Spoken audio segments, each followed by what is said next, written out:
The main thing is just networking. I mean, talking to as many people as you can. I mean, just being genuine, really, essentially. But it goes beyond that as well. Love helping people out and seeing people's faces when they actually own something is really, it's something that I really enjoy. Welcome, everyone, to the Closing Table podcast brought to you by WindowStill. I'm your host, Kat Schooler, and today I am with Danny Becker of Weichert Realty. How you doing, Danny? I'm doing well today. How are you doing? Good. Thank you for being here with us. So you're with Weichert, and you were recently licensed back in October, yes? Yep, correct. I had pretty much it was basically the end of September. I just call it October 1st when I passed my exam, essentially, I guess I would say. Took me a few times, but I definitely got it done and knocked it out, so I was happy about that. But that's awesome. Congratulations. So maybe for somebody out there who's maybe thinking about getting their real estate license or whatever, can you kind of, because you've been through it so recently, walk us through what that process was like? So for the process with me, I actually did the self-study, so it was a little bit more, I guess not difficult, but it's a little bit different doing a self-study rather than going into class and having, a teacher there and everything like that for you. But I found it a little bit better for me just because it fit my schedule and whatnot. I probably would recommend maybe going through a class because, some people, if you're like me, I'm a terrible test taker. I'll be honest with you. I've always been like that. But it's also something that, if I can do it, anybody can do it. And I truly believe that. So. That's really cool. And so, but the convenience of the way you did it, you were able to kind of keep up with other work, pursue other things, right, on your own yeah, schedule. because my schedule is so hectic. So it was kind of something that I was like, hey, I figured do it on my own time's a little better than having to take a complete, block of a week off, from 9 to 5 for the class that they were doing. So it just fit my schedule much easier. That's nice. For sure. And what inspired you to get into real estate to begin with? So I had been kind of preaching for a decade now, that I was always just big on land. There's never going to be more of it. There's only less of it every single day. And that was like my big thing that I kept telling my friends, my family. But yet here I am not practicing what I preach, essentially. So kind of finally kind of kicked my butt into gear. It was late 2018. My buddy had purchased his first house, and I was his roommate. And then lived with him. I lived with him from like 2016 to 2017, 2018. And then mid 2018 is when I first got my first property that I bought. And then from there, I think another maybe 6 or 8 months later, I bought another property.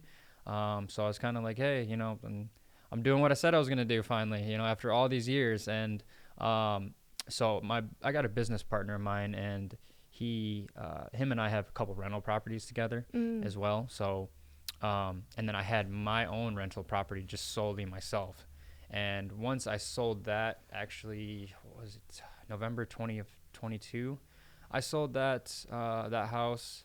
It was a lot of work that needed to be done that I actually did myself. So, learned a lot of things as well too along the way. And to be honest, when they cut me that check, it was a really nice check, and I said, hey, I could get used to this, that's for sure. Right. And I'm the type of person, I'm kind of like, hey, I'm looking at all the numbers and all this and that, and like I could have saved myself a little bit of money if I would have had my realtor's license or my was a real estate agent type of thing. So I looked at it like that, and I was like, you know what? I mean, what do I have to lose? I'm going to, I've been preaching, about real estate for years now, and kind of dragged my feet a little bit for the beginning of 2023. Obviously, getting licensed all the way in October, so, I mean, it kind of dragged my feet the entire year, to be honest. But finally kind of kicked it into gear, and I got my license, so. Congratulations. I mean, things take as long as they take, right? And so I think we can always say we could do things faster, but you did the thing. Mm-hmm. And I think it's so cool that you've kind of went through the process. You could see what being a real estate agent could provide for you by, I'm sure using someone or Were you using one to sell your rental or your investment properties? Yeah, so it was kind of a family friend Mm. that I was introduced with, and she sold the house in 5 days. Wow. So it was it was really quickly, and I kind of, she just told me, she said, I asked you to do something, you get it done right then and there, and she's like, I think you could be, this would be a good field for you, and kind of took that into consideration, and I was like, you know what, yeah, I think I'm gonna, what's it gonna hurt if it doesn't work out? It doesn't work out. That's life. Move on to the next thing. That's awesome. I always think it's really cool to hear about the people in our lives that kind of inspire us to make these big like Hmm. changes or take these big leaps. Did you have other people in your life who kind of, mentored you down this path? So really, the only other person I would say kind of mentoring me down this path would be a good friend of mine who owns a mortgage company, Mm. Eric Stevenson, with U.S. Capital Mortgage. So if you guys ever need a mortgage or anything like that, definitely would give him a holler. But he was definitely an inspiration for me as well too, because I was actually looking to go possibly into the banking business as well with him, but kind of veered off to a different path a little bit. But he would definitely, I would say, is one of those guys that was my mentor and helped me kind of, look and see that real estate is definitely one of those things that especially ever since 2020 happened through the last 4 years. Me and him, we always sit down every month, every other month, and kind of chat and kind of pick each other's brains. And we just were really adamant about talking, or adamant about, especially with COVID, that hard tangible assets are the key, I think, right now, especially with everything that had happened and money being printed, all this stuff. It's hard assets was like the big thing that we were both agreed upon, that we think the most valuable thing there is, really. That's awesome that you have someone you can kind of, bounce your ideas off Hmm. of and like share a vision with in that way. That's really cool. Um, so how do you navigate? Like, or do you still have the rental properties? So have a couple rental properties Mm-hmm. with my partner, and then I had one just by myself, like I was saying, but I ended up getting rid of that. It was kind of just a headache. I was in a dirt bike accident that was Oh, really, geez. yeah, it wasn't pretty, and kind of sent me back a few months because I was had some flooding issues in the basement. So I actually put in a sump pump B-dry system with my friend who used to work for Michigan Plumbing.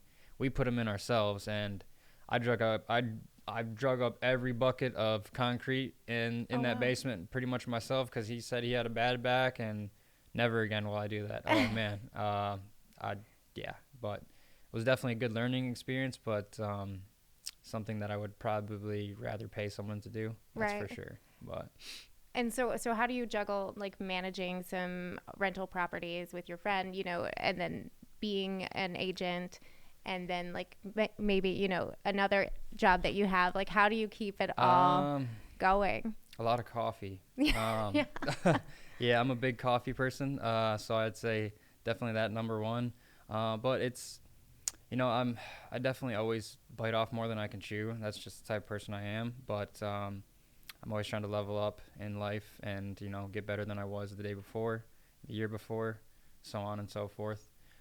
So it's definitely tough because, like I said, I do a lot, and I kind of put myself in spots where I'm just doing too much and exhausted. And like I said, Sunday was a nice day where I didn't do a thing that's on Sunday, so it felt really good to recharge. That's for sure. That's nice. We always need that break. Um, so you are an agent in the greater Lansing area. What do you love about homes in the Lansing area? Homes in the Lansing area. I mean, I grew up, born and raised here in Lansing. I mean, I love Lansing. I'll be honest with you. I'm not a huge fan of the cold, but but I manage because I'm a snowboarder. Unfortunately, I didn't get to go this year Uh, because we didn't get a whole lot of snow. But I also am not mad because like today, it's beautiful out today. So I'm not mad at that at all. But I mean, really, the big thing is I like helping people out. Um, especially with homes around here or the market period, it's so obviously it's a supply and demand thing, and the demand is high and the supply is very low. So I really enjoy being able to get people into their homes, that a home that they're looking for, rather than, because I'm always been big on rent, is just paying rent for someone else that's just not building you any equity whatsoever. So I enjoy that more than anything, is seeing people, seeing their faces that when they actually own something, rather than paying rent for forever or whatnot, like these large companies that are coming in and buying up all these residential homes in the U.S., which is kind of, I mean, it's scary, but it is what it is. That's corporate America, I guess. But that's why I kind of always tell everybody, my friends, my family, like, I mean, now might not be the best time to buy, but no one has a crystal ball, and Right. you might not have another time to buy. That's what the scary thing is. Right. You can't time the market. You just Right, can't. exactly. I wish we had a crystal ball on, what would happen, because I have a lot of, I got a lot of buddies that are like in, that work for Rocket Mortgage, North Point out in Grand Rapids. And so, I have quite a few friends that are in the loan business and whatnot. So I'm always asking them, like, hey, what are rates at? Every other week. What are they like this month? What are they? What's the forecast? And just to kind of get ahead. I guess get ahead and learn a little bit, because that's also, I mean, it's not my expertise, obviously, but it's good to know with the whole mortgage process and stuff like that as well too.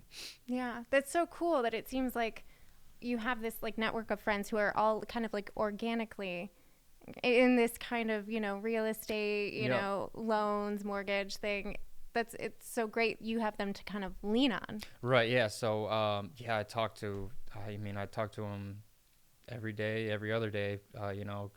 One of my best friends, I consider him a brother, childhood friend. He's been working at Rocket for, uh, 11, 12 years now, which is, Mm. it's pretty crazy to think about. Cause I remember when he was, first worked out there and was living in this small little apartment, and it was like, man, time flies. It's kind of scary, but, yeah, it's nice to be able to have friends like that to lean on and, kind of consult and, ask them. Like I said, no one's got a crystal ball, unfortunately.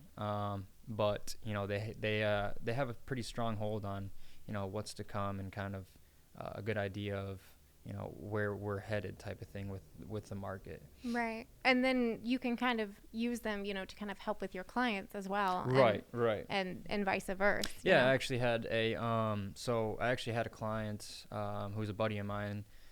He had almost like a 7.2 interest rate. Hooked him up with my friend, over at North Point, and he got him down to like a it's like 6.725 or something like that. So I mean, it's not huge, but I mean, right now, it's anything counts. Yes. Every dollar counts, in my opinion. At the end of the day, especially with interest rates, that's for sure. But I mean, I always tell them, don't fall in love with the rate. It's find the home that you want, and you can always refinance, type of thing. That's for sure. But and that's also another thing. Who knows what's going to happen with interest rates at the end of the day as well too, though. Right, right. It's a lot to juggle for home buyers, especially if they're like first time home buyers or they haven't bought in a long time, and Right. suddenly like the market has like drastically changed. How do you kind of talk to people? How do you talk them through these kind of changes or surprises that might come up? Um, that's actually a good question, I guess. Really guiding them through it I would pretty much lean more so on my mortgage guys on that. I mean, I always tell them, because like my father actually right now, he's looking to sell his home, and all of my coworkers and my mentor, they all say the same thing: list now, and because with the spring market comes up, all these other houses are going to start popping up, and more houses brings in more buyers, which essentially they're telling me your house will probably sit on the market longer. I mean, maybe nothing crazy sitting there longer, but it's gonna sit longer and probably will not sell for as much, because my mentor, she had a listing that went up in East Lansing 24 hours, 30 showings in 24 Wow. hours. Asking price was 250, and she got an offer later that day for 280. Wow. So, and that was 24 hours. I was just blown away by it. She's an absolute beast at what she does. That's for sure. So, I got good people around me too at Weikert. So, that's another thing too that I'm blessed to be around with people that I feel fit the mold with me type of thing. So, Yeah, I think that's really important because they're the people who like you said, they are mentoring you. You want to be able to learn from them, to feel comfortable, to kind hmm of come to them with your questions, and you know and feel like you're listened to and things like right, that. right, exactly. Yeah, it just felt like more of a like a tight knit group of people there at Weikert. So I really like where I'm at, and I appreciate all of them over there. Michaela, Kyle, Marissa, John. Good people over there. So I'm glad to have made the move over to them because I actually was not with them when I first started. So Ah, very nice. So what made you, or I guess, how'd you find them? Like, because if you were on your own, were you looking for a team?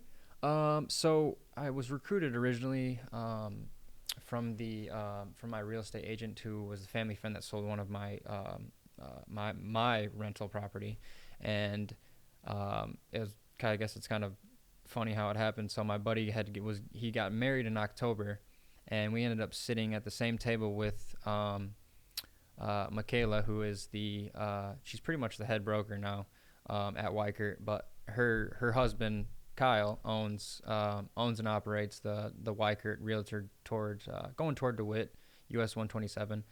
So we sat there and kind of one thing, couple drinks got into us, and we were talking. And she's like, "Hey, kind of, we got a spot for you over here," and kind of exchange information.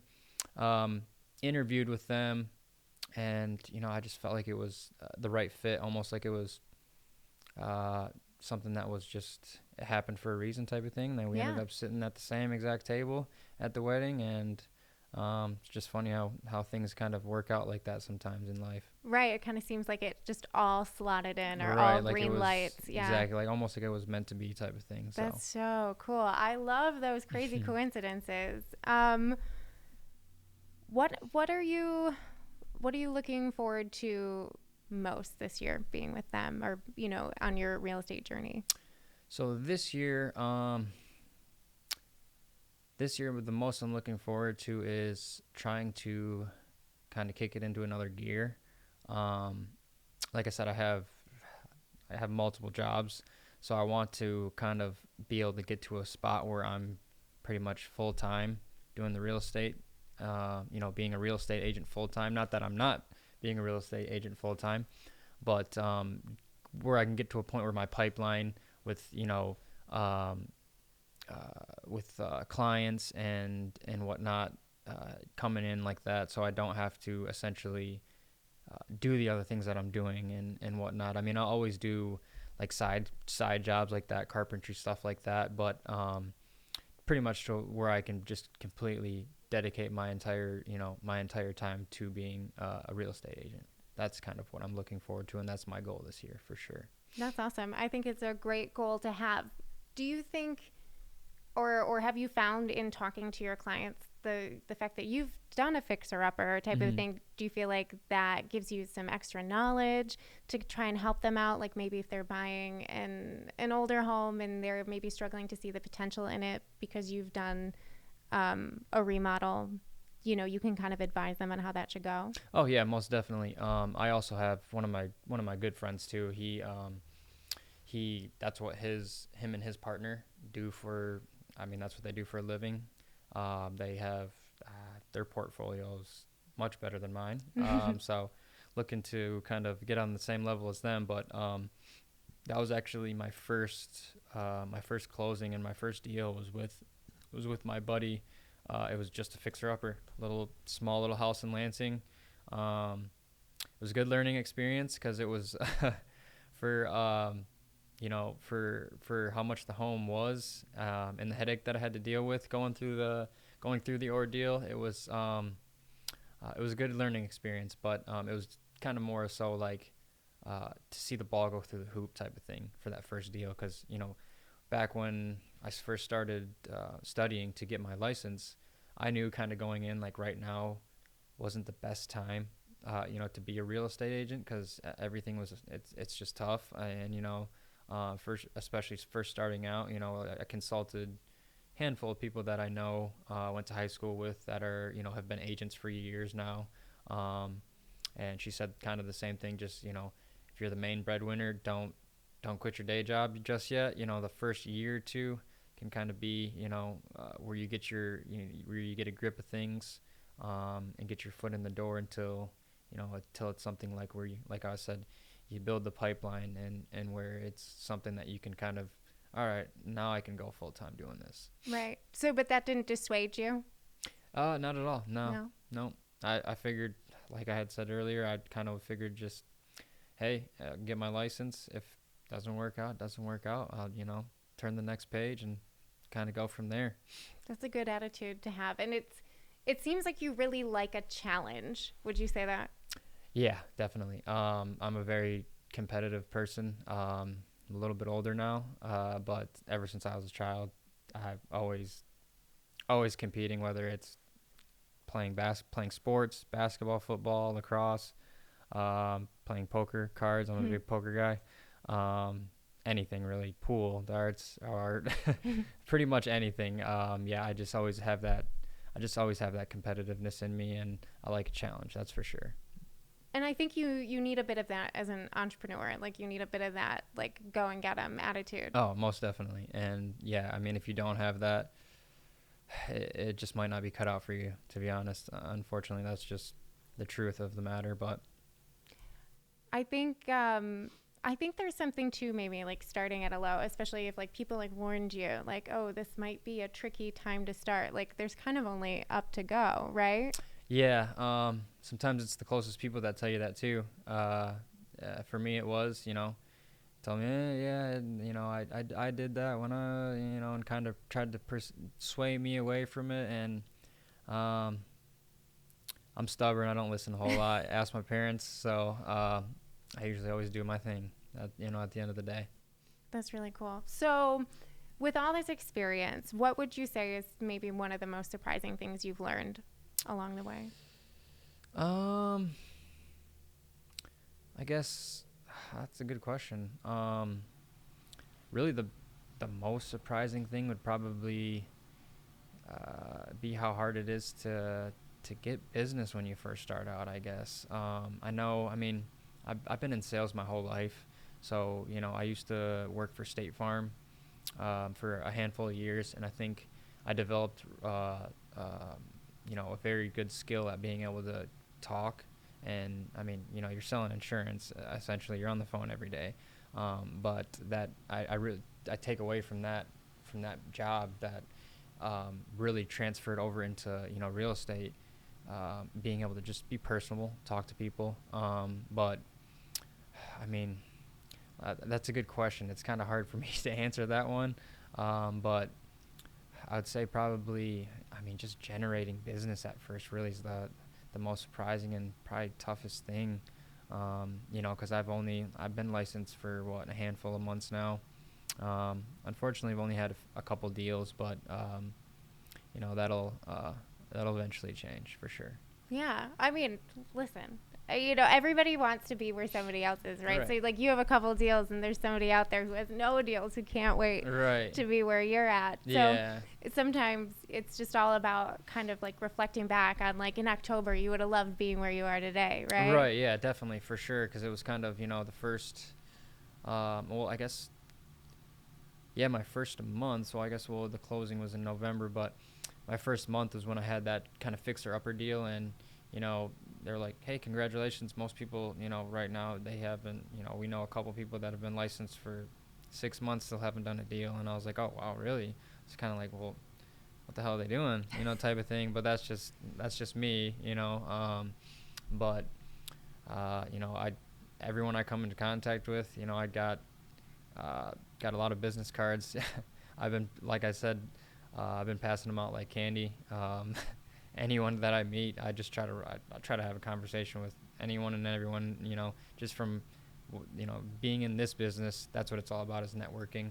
And Right. and then there's nothing more true than the saying is it's not what you know, it's who you know. I was told that at a very young age, and man, was that spot on for sure. It sounds like you know a lot of the right people, so I think you are so well on your way. Have any of your mentors like given you some like good advice that you've used to kind of like propel yourself forward as you are getting started, as you're building kind of that client list? I mean, really, the main thing is just networking. Really, I mean, talking to as many people as you can. Um, I mean, just being genuine. Really, essentially, Mm-hmm. obviously, we're in this business to make money. Let's be honest here. But it goes beyond that as well. Like love helping people out, and seeing people's faces when they actually own something um, is really what I. It's something that I really enjoy. Like my last client, I don't even really like to call them clients, honestly. For some reason, like calling them clients just seems, I don't know why, it's a weird word for me. I don't like using the word client. I'd rather use the word like my buyer or my seller Mm. for some reason. But I don't ask me why. It's just weird for me saying that. But my buyer, we had just closed maybe a few weeks ago on her home, and um, I was really excited to help them out because they had been on the home search for since like March of 2023. And Wow. I guess like the realtors, they had two different realtors that they were working with, and she said that they just stopped responding. And I'm like, oh, I don't know what they're doing. Not sure what's going on with them, but you know, I promise you, I'm not gonna leave you hanging. We're gonna find you. We're gonna find your house. Um, had our first house go, the one house that she loved kind of fell through a little bit, which I could tell she was kind of just really bummed about, and kind of hurt me because I could just see it in her. I could just see it in her face. They really loved the house, and it fell through with another offer coming in. But then we found her another home out in Mount Pleasant, and that went through. Got the deal done, and like I said, just closed just about 3 weeks ago, a little over 3 weeks ago maybe. And I actually had just talked to her the other day, and just wanted to touch base with her and say, hey, how you guys been settling and everything like that. And she's like, hey, we really appreciate you. You showed us, like, I think I showed them 6 or 7 houses within like a month span versus the couple houses that they were shown with the realtors they were with for 6 months. So, that kind of definitely boosted up my confidence, made me feel better that, that I'm at least putting in more work than whatever those people or lady, whatever those guys were doing, type of thing. So, Right. And I bet you've made clients for life with them because I think you probably really reinstilled their confidence like in the whole process, right? Kind of being able to make up for what was shaping up to be a poor experience. oh yeah, definitely. She invited me. She wants me to come over with my girlfriend to a barbecue here out there. Oh, So, whenever, I mean, the weather's obviously getting nicer now, but definitely something that I'm gonna go out there to do, just to, kind of reunite with them and see, how they're doing, see how the place is, because that's really what it's all about right there. that is, oh, I love that story. Did Was it like imprinted on you by your mentors to kind of have that follow up and follow through, or do you think that's just something you naturally do? Um, so that's just something that I feel like that I naturally do. I mean, they definitely always. I think I was, I guess I wasn't really ever taught that or mentored that, but so I guess it's just something that I wanted to always, keep in contact with them and make sure everything is, is what they want, and everything that they, what they wanted and dreamed of, type of thing. And there weren't any, oh, something came up, because I mean, being a homeowner, it's always something, that's for sure. Right. So I kind of wanted to just reach out, see, hey, how are you doing, Amanda? How's the new place? How you guys settling? And they love it. I think she sprained her foot moving, so I Oh was like, no. oh my gosh, I'm sorry to hear that. Hopefully, nothing serious or anything, but I think she's good to go now though, and they love the new place. So that's really what makes me happy, is that they're loving that new home that they got. So that's so cool. That's so cool that you were able to make that happen for them after a year. That's wild. That was what was crazy, because they were, she was just like, yeah, she was, uh, she was ecstatic about me being, me working with them and whatnot. She just was really happy with me, and I was like, hey, that's what I'm here for. This was my job, and I'm glad that the experience went well, and we were able to get you in somewhere, because like I said, they had been looking for almost a year, and we're only showed a few houses, and then the agents just kind of stopped being in contact with her, and I'm not sure exactly what happened. I'd like to give everybody the benefit of the doubt, so maybe they had some personal stuff going on or whatever, but at the end of the day, I'm glad that I was able to meet with them, and kind of get with them, and then also help them close on a home. Very nice. Well, do you have any last thoughts you'd like to share with our audience? Not really. If you need a real estate agent, Danny Becker with Weichert, I would love to help out. That's for sure. Do you want to share any information how they can reach out to you, or? Yeah. So I have an Instagram. It's Becker_real estate, and then also you can find me at Weichert.com as well. Phone number 517-896-0027. Call me anytime. Awesome. Danny, thank you so much for your time today. I think you are well on your way to being full-time, going above and beyond for your clients like that. It's just really refreshing to hear, and I wish you the best of luck. I appreciate it. Thank you for having me. Thank you. And thank you all for watching the Closing Table podcast, brought to you by WindowStill. I'm your host, Kat Schooler. Please follow us on Apple and Spotify. And if you're part of our YouTube audience, give us that like and subscribe.